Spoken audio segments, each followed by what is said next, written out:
Hello दोस्तों, आज हम लोग फिर उपस्थित हुए एक महत्वपूर्ण क्लास के साथ।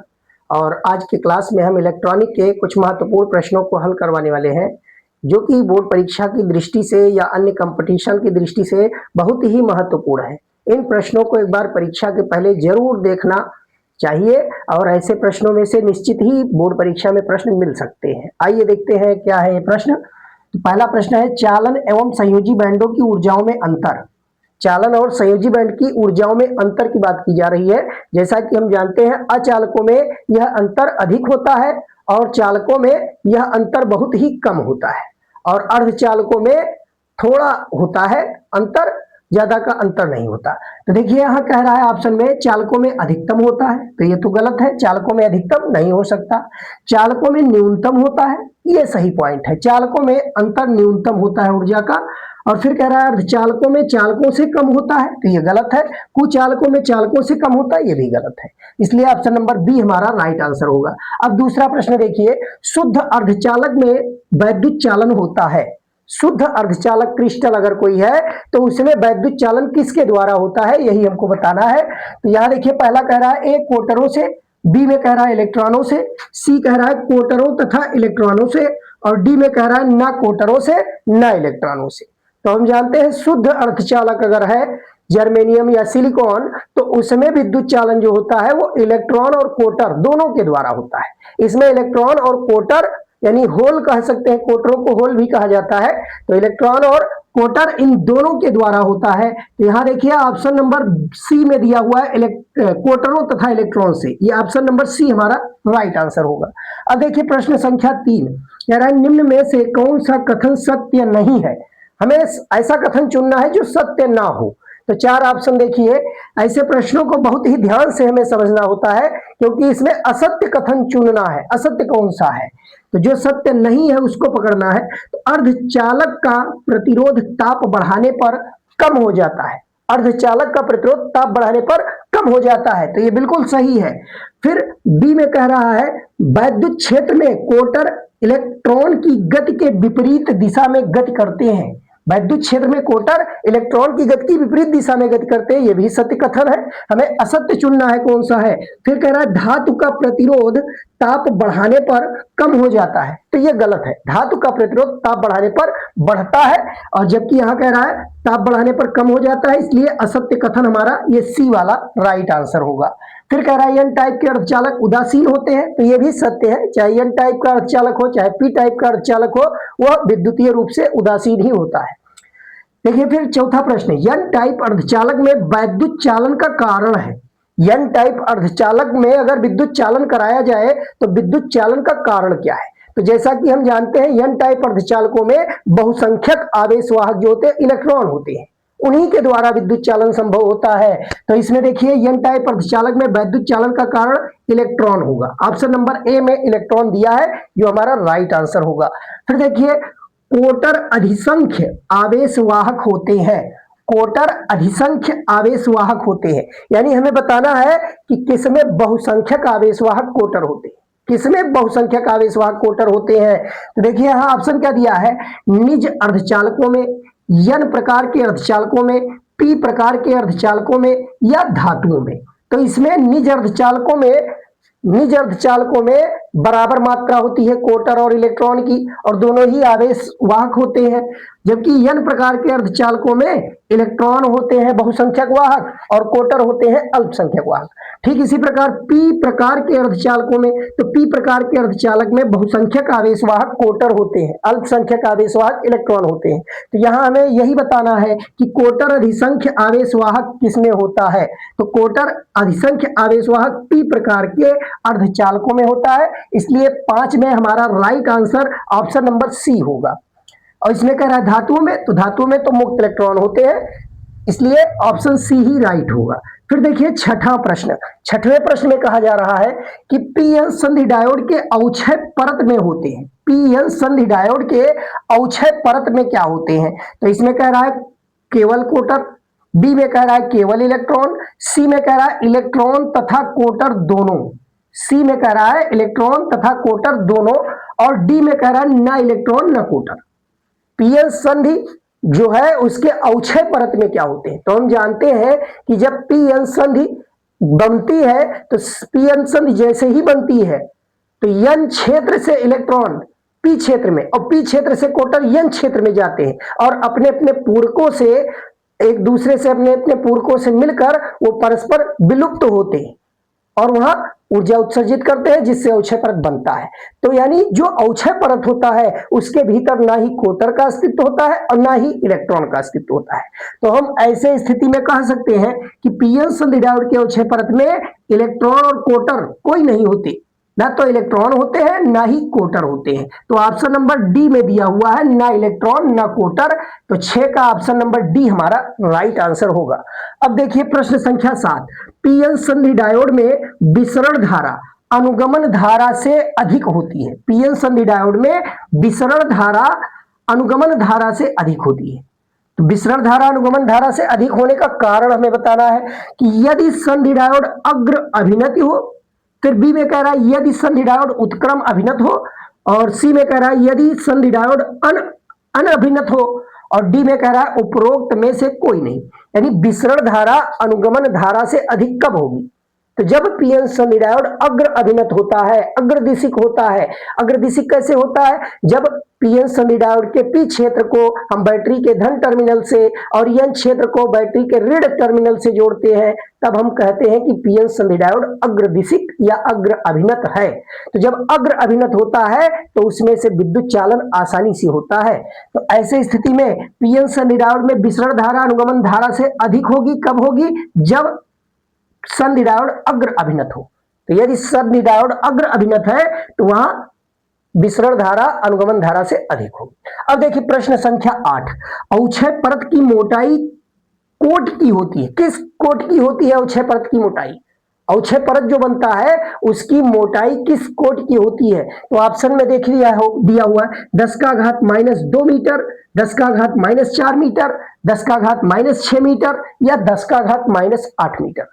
तो हम जानते हैं अवक्षय परत की जो मोटाई होती है सामान्यतया वो 1 माइक्रोन के बराबर होती है। 1 माइक्रोन यानी 10 का घात -6 मीटर होता है। तो इसमें राइट आंसर हमारा ऑप्शन नंबर सी होगा, 10 का घात -6 मीटर यह अवक्षय परत की मोटाई होती है, इस कोट की होती है। अवक्षय परत की मोटाई इस कोट की लगभग होती है।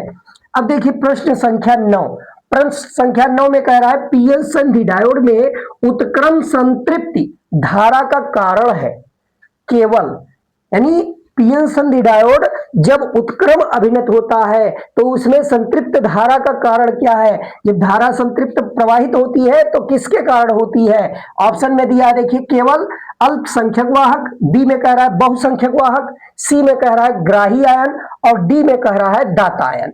तो इसमें देखिए अल्पसंख्यक वाहकों के कारण धारा बहती है। जब पीएन संधि डायोड उत्क्रम अभिनत में होता है, पश्चदिशिक होता है, तो उसमें जो धारा प्रवाह होती है वो अल्पसंख्यक वाहकों के कारण होती है। और जब ऋणात्मक वोल्टेज धीरे धीरे बढ़ाते जाते हैं तो बहुत धीरे धीरे धारा का मान बढ़ता है और एक निश्चित वोल्टेज हो जाने पर धारा एकाएक बहुत तेजी से बढ़ जाती है। उस वोल्टता को हम भंजन वोल्टता कहते हैं या भंजक वोल्टता कहते हैं और इस क्रिया को अवलांस भंजन कहते हैं। तो देखिए उसी से संबंधित है कि पीएन संधि डायोड उत्क्रम संतृप्त धारा का कारण है केवल अल्पसंख्यक वाहक। उत्क्रम अभिनत में होने पर केवल अल्पसंख्यक वाहकों के कारण ही धारा प्रवाहित होती है। अब देखिए प्रश्न संख्या 10, जर्मेनियम तथा सिलिकॉन डायोडों के विभव प्राचीर क्रमशः होते हैं। यहां देखिए दो प्रश्नों को एक में हमने समाहित कर दिया है, दोनों का हमें विभव प्राचीर याद होना चाहिए, इसको सदैव याद रखिए। जर्मेनियम और सिलिकॉन का जो विभव प्राचीर होता है, जर्मेनियम का 0.3 वोल्ट के लगभग होता है और सिलिकॉन का 0.7 वोल्ट के लगभग होता है। लेकिन कभी कभी ऑप्शन में 0.7 ना दिया हो, 0.6 दिया हो तो हम उसको भी राइट मान सकते हैं। अगर दोनों दिया है तो 0.7 वहां ज्यादा सटीक होगा। तो देखिए यहां हमें क्रम से बताना है, दो ऑप्शन में दिया हुआ है जर्मेनियम तथा सिलिकॉन। तो जर्मेनियम का 0.3, तो पहले 0.3 यहां है, पहले 0.3 यहां है, तो इस आधार पर हम इसको कह सकते हैं सत्य है। लेकिन पूरा ऑप्शन देखेंगे जर्मेनियम तथा सिलिकॉन, तो जर्मेनियम का देखिए यहां कह रहा है 0.2 और सिलिकॉन का 0.5, तो ये नहीं हो सकता है। फिर यहां जर्मेनियम का 0.3 और सिलिकॉन का 0.6 दिया है, ये हो सकता है। अगर ये 0.7 कहीं ना हो तो अब यहां देखिए 0.6 वोल्ट 0.3 तो ये नहीं होगा, और यहां 0.7 ये जर्मेनियम का दिया हुआ है जबकि सिलिकॉन का 0.3 दिया है, तो ये बिल्कुल उल्टा दिया है, इसलिए ये भी नहीं होगा। हाँ, ये सन्निकट मान है 0.6 वोल्ट, ये सिलिकॉन का विभव प्राचीर लगभग 0.6 या 7 होता है, तो इसलिए यहां राइट आंसर हम ऑप्शन नंबर बी को कहेंगे, जर्मेनियम का 0.3 और सिलिकॉन का 0.6 वोल्ट विभव प्राचीर हो सकता है, तो इसलिए बी ऑप्शन हमारा राइट होगा। अब देखिए प्रश्न संख्या 11। प्रश्न संख्या 11 क्या है? एक अर्धचालक डायोड में विभव प्राचीर विरोध करता है मात्र, एक अर्धचालक डायोड में विभव प्राचीर जो है वो विरोध करता है, किसका विरोध करता है? तो पहला कह रहा है ए यन क्षेत्र में बहुसंख्यक वाहकों का, यन क्षेत्र में बहुसंख्यक वाहकों का, और फिर कह रहा है बी में पी क्षेत्र में बहुसंख्यक वाहकों का, और फिर सी में कह रहा है दोनों क्षेत्रों में बहुसंख्यक वाहकों का, और डी में कह रहा है दोनों क्षेत्रों में अल्पसंख्यक वाहकों का। तो इसमें क्या सही होगा? तो हम जानते हैं जो अर्धचालक डायोड होते हैं उसमें जो विभव प्राचीर होता है वो दोनों क्षेत्रों में बहुसंख्यक वाहकों का विरोध करेगा। तो अर्धचालक डायोड कहा जा रहा है यहां, अर्धचालक डायोड में दोनों क्षेत्रों में, यानी पी क्षेत्र में बहुसंख्यक वाहक कोटर होते हैं, एन क्षेत्र में बहुसंख्यक वाहक इलेक्ट्रॉन होते हैं, तो दोनों का विरोध करता है, इसलिए यहां ऑप्शन नंबर सी हमारा राइट आंसर होगा। दोनों क्षेत्रों में बहुसंख्यक वाहकों का विभव प्राचीर जो है वो विरोध करता है। अब देखिए प्रश्न संख्या 12। एक अर्धचालक डायोड के पी सिरे को भू संपर्कित किया गया, एक अर्धचालक डायोड के पी सिरे को भू संपर्कित किया गया, मतलब पी सिरे को 0 वोल्ट का विभव दिया गया, और फिर कह रहा है तथा एन सिरे पर -2 वोल्ट का विभव लगाया गया है। एन सिरे पर -2 वोल्ट, यानी कुछ इस तरीके से है कि ये पीएन संधि डायोड है हमारा, पीएन संधि डायोड है, और ये पी क्षेत्र और इसको कहेंगे एन क्षेत्र। ये पी क्षेत्र है त्रिभुजाकार, जो त्रिभुजाकार का है ये पी क्षेत्र होता है, और जो आगे ये रॉड खींचा गया ये एन क्षेत्र होता है। तो इसको भू संपर्कित कर रहे हैं, तो भू संपर्कित मतलब 0 वोल्ट का विभव, और यहां एन क्षेत्र को -2 वोल्ट। तो यहां देखिए पी क्षेत्र पर जो वोल्टेज है वो अधिक है, एन क्षेत्र पर वोल्टेज कम है, तो इसलिए यहां पीएन संधि डायोड अग्र अभिनत कहा जाएगा, ये अग्र अभिनत है, और जब पीएन संधि डायोड अग्र अभिनत होता है तो वह धारा का चालन करता है, यानी उसमें चालन होगा। तो यहां यही पूछ रहा है डायोड में चालन होगा या चालन नहीं होगा, या आंशिक चालन होगा या भंजन हो जाएगा। तो निश्चित रूप से यहां पीएन संधि डायोड अग्रदिशिक है, इसलिए इसमें चालन होगा। ऑप्शन नंबर ए हमारा राइट आंसर होगा। प्रश्न संख्या 12 में ए ऑप्शन सही होगा। अब देखिए 13वां प्रश्न। 13वें प्रश्न में कहा जा रहा है दिए गए सिलिकॉन डायोड के लिए अमीटर का पाठ्यांक होगा, यानी जो यहां डायोड लगा हुआ है वो सिलिकॉन का लगा हुआ है, और इसमें एक अमीटर श्रेणी क्रम में जुड़ा हुआ है परिपथ में, इस अमीटर का पाठ्यांक क्या होगा, यानी अमीटर में कितनी धारा बहेगी, हमें धारा निकालना है। और देखिए इस पीएन संधि डायोड के मार्ग में एक 200 ओम का प्रतिरोध भी लगा हुआ है, और इस परिपथ में 3 वोल्ट की एक बैटरी लगी हुई है, 3 वोल्ट की एक बैटरी लगी हुई है।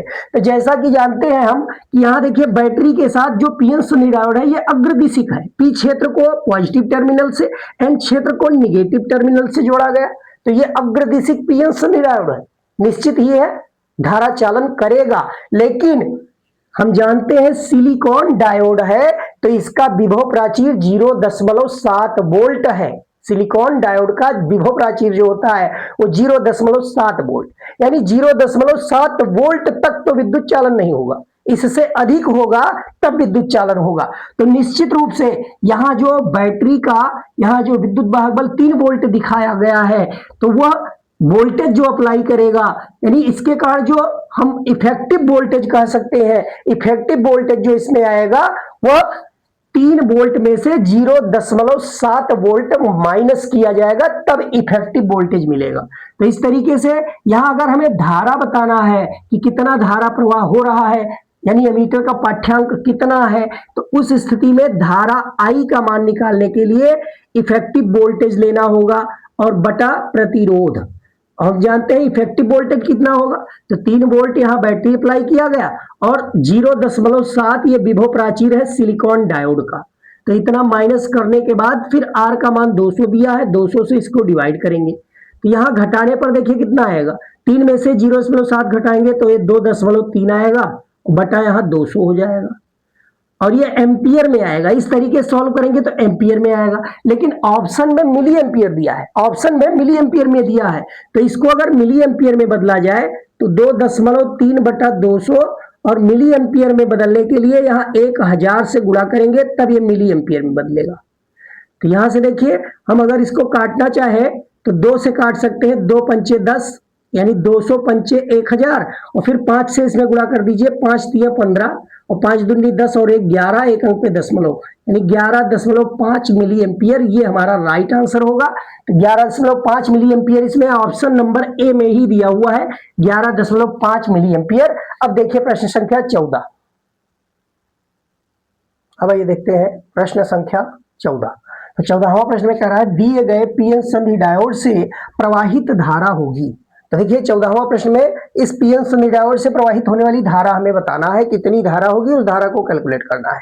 तो देखिए यहाँ पीएन संधि डायोड में यहाँ देखिए पी क्षेत्र में पी साइड में इधर एक 300 ओम का प्रतिरोध दिखाया गया है और फिर पी क्षेत्र को 5 वोल्ट से विभव दिया गया +5 वोल्ट और एन क्षेत्र को -1 वोल्ट का विभव दिया गया। तो इस पीएन संधि डायोड के सिरों पर विभवांतर कितना होगा, विभवांतर को प्रतिरोध से अगर भाग कर दिया जाए तो इसमें प्रवाहित होने वाली धारा मिल जाएगी। तो हमें 14वां में धारा ज्ञात करना है कि इस पीएन संधि डायोड से प्रवाहित होने वाली धारा ज्ञात कीजिए। तो देखिए धारा का सूत्र होता है धारा बराबर विभवांतर बटा प्रतिरोध, विभवांतर बटा प्रतिरोध। तो विभवांतर कितना होगा, तो इधर दिया हुआ है 5 वोल्ट और फिर दूसरे सिरे पर -1 वोल्ट, -1 वोल्ट। तो यहाँ 5 माइनस -1 वोल्ट करेंगे और प्रतिरोध है 300 ओम का, 300 ओम का प्रतिरोध है। तो इस तरीके से यहाँ एम्पियर में धारा बतानी है, तो एम्पियर में देखिए कितना आएगा, ये माइनस माइनस प्लस हो जाएगा तो 5 + 1 मिलके 6 हो जाएगा और ये अपॉन 300 ये हो जाएगा। और फिर इसको डिवाइड कर लीजिए, 3 से डिवाइड करेंगे तो यहाँ 100 आ जाएगा और यहाँ 2 आ जाएगा और फिर 2 को अगर हम 100 से भाग करें तो ये 0.02 एम्पियर आएगा, 0.02 एम्पियर। ऑप्शन नंबर बी हमारा राइट आंसर होगा, ऑप्शन नंबर बी 14 में बी ऑप्शन हमारा राइट होगा। अब देखिए प्रश्न संख्या 15। तो 15वां प्रश्न क्या कह रहा है, 2 आदर्श डायोडों को परिपथ में दर्शाए गए अनुसार जोड़ा गया है। आदर्श डायोड मतलब जिसका हम विभव प्राचीर 0 मान ले, विभव प्राचीर 0 मान लिया जाए तो ऐसे डायोड को आदर्श डायोड कहा जाएगा। तो 2 आदर्श डायोडों को परिपथ में दर्शाए गए चित्र के अनुसार यहाँ जोड़ा गया है। फिर प्रतिरोध R में प्रवाहित धारा का मान होगा।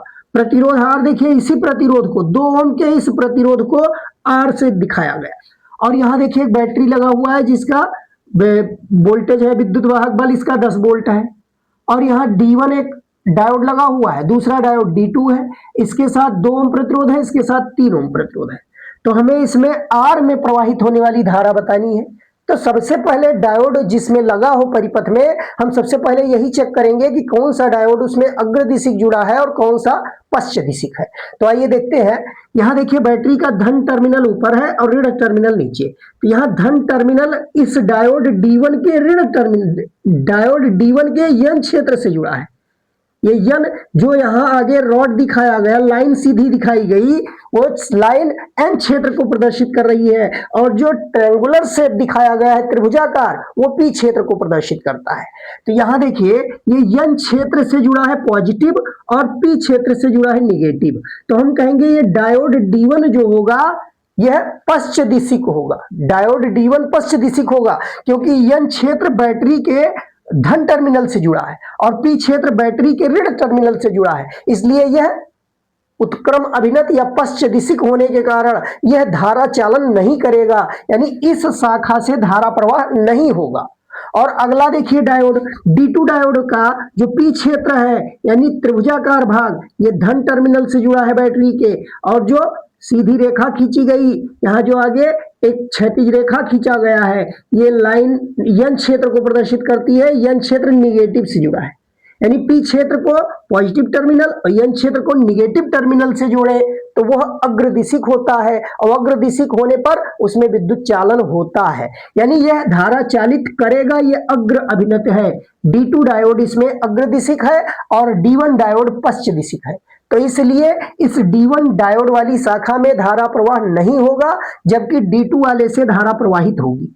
तो इस प्रकार अगर देखा जाए तो इसमें धारा प्रवाह इस सेल के द्वारा इस तरीके से होगा, ये धारा सेल से इधर जाएगी, फिर ये धारा पूरी की पूरी इधर चली जाएगी और फिर पूरी की पूरी धारा इधर, इस तरीके से धारा प्रवाह होगा। इस D1 वाले शाखा से धारा प्रवाह नहीं होगा।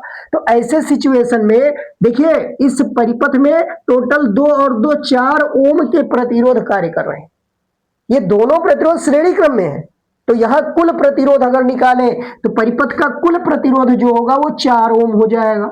तो परिपथ का कुल प्रतिरोध 4 ओम कहा जाएगा। ये प्रश्न संख्या 14 को सॉल्व किया गया है। अब यहाँ 15वां देखिए, 15वां हम यहाँ सॉल्व कर रहे हैं। तो 15वां में सबसे पहले तुल्य प्रतिरोध निकाल लीजिए। तो तुल्य प्रतिरोध कितना होगा? तुल्य प्रतिरोध, ये तुल्य प्रतिरोध अगर निकाला जाए तो यहां से तुल्य प्रतिरोध जो मिलेगा वो 2 + 2 यानी 4 ओम हो जाएगा। 4 ओम का यहाँ तुल्य प्रतिरोध हमें प्राप्त हो जाएगा। ये 4 ओम का तुल्य प्रतिरोध यहां से हमको प्राप्त हो जाएगा। और यहाँ देखिए जो बैटरी लगाया गया है उसका विद्युत वाहक बल कहिए या हम टर्मिनल कह दें कि यहाँ विभवांतर, टर्मिनल विभवांतर 10 वोल्ट का है इस पर। तो यहां से अब हम निकालना है धारा, तो इसमें धारा I प्रवाहित होगी और जो धारा I यहां जाएगी वही धारा I इस प्रतिरोध में भी आएगी, तभी तो श्रेणी क्रम कहा जाएगा।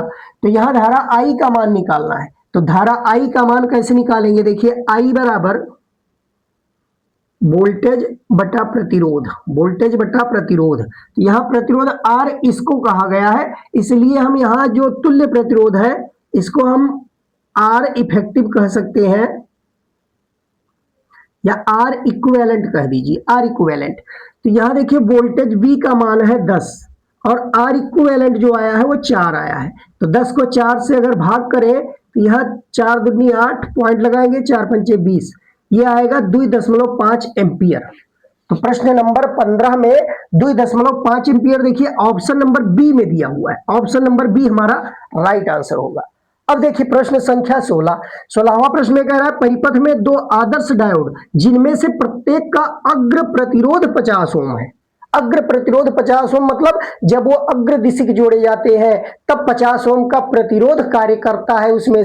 उसमें से जब धारा गुजरती है तो धारा के मार्ग में 50 ओम का प्रतिरोध तब कार्य करेगा जब वो डायोड से होकर गुजरेगी। यानी इस डायोड का प्रतिरोध जब ये अग्र दिशिक है तब इसका प्रतिरोध 50 ओम है। तो देखिए परिपथ में 2 आदर्श डायोड जिनमें प्रत्येक का अग्र प्रतिरोध 50 ओम है। यदि परिपथ में बैटरी का वोल्टेज 6 वोल्ट है तो 100 ओम प्रतिरोध में धारा होगी। 100 ओम प्रतिरोध यहां जो जुड़ा हुआ है इसमें हमें धारा देखना है कि कितनी धारा प्रवाहित होगी। तो सबसे पहले यहां D1 D2 2 डायोड लगे हुए हैं। हम चेक करेंगे दोनों डायोड में कौन अग्रदिशिक है और कौन पश्चदिशिक है। तो यहां से देखिए ये बैटरी लगा हुआ है, बैटरी का धन टर्मिनल, ये बड़ा टर्मिनल ये धन है, और धन टर्मिनल देखिए D1 को अगर देखा जाए तो ये धन टर्मिनल इसके P क्षेत्र से जुड़ा है और ऋण टर्मिनल इसके N क्षेत्र से।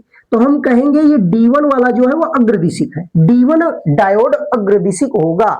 जबकि D2 को चेक किया जाए तो D2 का N क्षेत्र बैटरी के धन टर्मिनल से और P क्षेत्र बैटरी के ऋण टर्मिनल से जुड़ा होने के कारण ये D2 डायोड हमारा पश्चदिशिक होगा। और अगर D2 डायोड पश्चदिशिक है तो इस शाखा में धारा प्रवाह नहीं होगा, यानी बैटरी से जो धारा निकलेगी वो पूरी की पूरी धारा D1 से होते हुए और वापस फिर यहां चली आएगी। इस परिपथ में धारा प्रवाह होगा और D2 डायोड वाले परिपथ में उस शाखा में धारा प्रवाह नहीं होगा, इसमें धारा शून्य रहेगी। तो ऐसे सिचुएशन में देखिए कुल कितना प्रतिरोध कार्य कर रहा है। सबसे पहले हम ज्ञात करेंगे कि धारा के मार्ग में कुल कितना प्रतिरोध कार्य कर रहा है। तो डायोड D1 अग्रदिशिक है तो इसमें अग्रदिशिक होने के कारण अग्र प्रतिरोध 50 ओम इसका और 150 ओम यहां है। तो 50 और 150 ये श्रेणी क्रम में है और साथ में 100 ओम यहां भी है।